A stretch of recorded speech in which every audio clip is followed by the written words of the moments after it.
Repalle city news కు స్వాగతం సుస్వాగతం.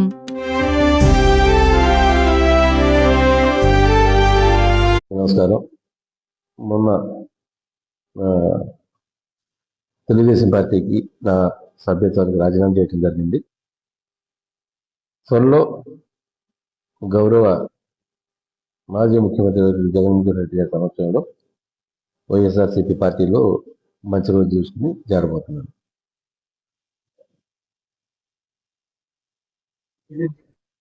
స్థానికంగా ఉన్న పరిస్థితులు ఒక సఫికేషన్, అంటే నాకు కంఫర్టబుల్ లేదు.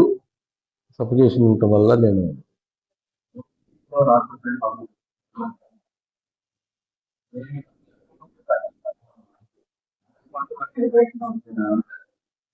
ఇది గత సంవత్సరం నుంచి నాలో జరుగుతున్న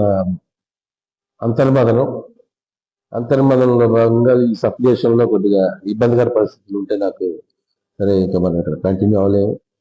జగన్మోహన్ రెడ్డి గారి సమక్షంలో నాకు ఎప్పుడు కూడా ఒక ఫ్రీ వర్కింగ్ అట్మాస్ఫియర్లో పనిచేయటం, పార్టీ లైన్ దాటకుండానే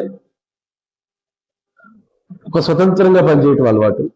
అక్కడ నాకు కొద్దిగా ఇబ్బందికర పరిస్థితులు అనిపించి సరే ఇది మనకి సూట్ అవుదేమో, ఇక ఉండి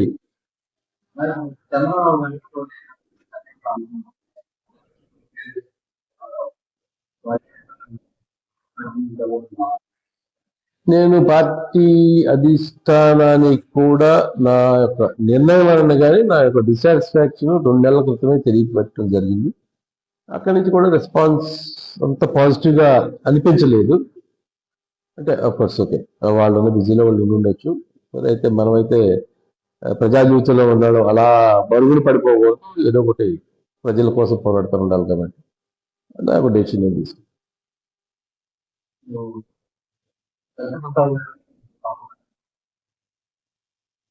ఈజ్ మై ఫ్రెండ్.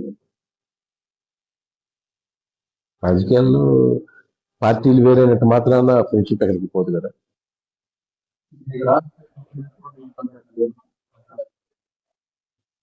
సహజం కదా, రాజకీయాల్లో పదవి ఆశించడం అనేది ఎవరికైనా ఉంటుంది. కష్టపడ్డవాడికి ఎవరైనా పదవి అనేది ఆశిస్తాడు. జరగనప్పుడు కొంత అసంతృప్తి ఉంటుంది. కానీ అసంతృప్తిలో ఉన్న మిగతా అన్ని కూడా ఒకసారి పార్టీ మారినంత మాత్రం అవతల పార్టీ మీద నిందలేసే తత్వం నాది కాదు. నేను కంఫర్టబుల్గా లేను కాబట్టి నేను బయటకు వచ్చేసాను.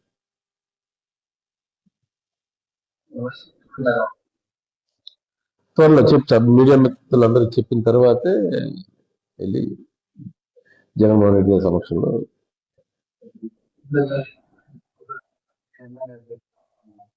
నాకు ఎమ్మెల్యే అభ్యర్థిగా పోటీ చేసే ఆలోచన లేదు, ఆ అవకాశం కూడా లేదు. ఇక్కడ పీఠమోహన్ ని జగన్మోహన్ రెడ్డి గారు అభ్యర్థిగా ప్రకటించారు. అసలు అటువంటి ఆలోచనే నాకు లేదు ఇప్పటి వరకు కూడా. నేను అన్కండిషనల్ గా పార్టీలు చేరా. మా రాజకీయ భవిష్యత్తు అనేది లీడర్ చూసుకుంటాడు. అవన్నీ వేరే మాట్లాడారు. నా లీడర్ నాకు ఉదయం నీ రాజకీయ భవిష్యత్తు అన్నా లీడర్ నమ్మాను, లీడర్కి అదే విధంగా